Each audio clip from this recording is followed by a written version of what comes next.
कहते हैं सच्चाई वो चिराग है जो अंधेरी रातों में भी इंसान का रास्ता रोशन करता है और जिस दिल में सच बसता है वहाँ अल्लाह की रहमत जरूर उतरती है। एक छोटे से गांव में अहमद नाम का एक लड़का रहता था। अहमद नेक, शरीफ और सबसे बढ़कर सच्चा था।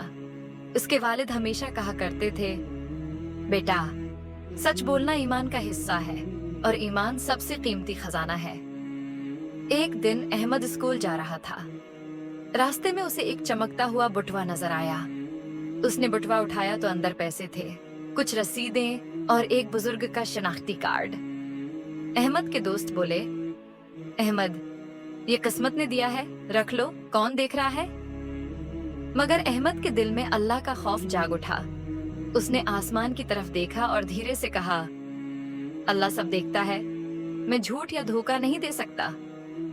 वो बटुआ लेकर गांव की मस्जिद गया।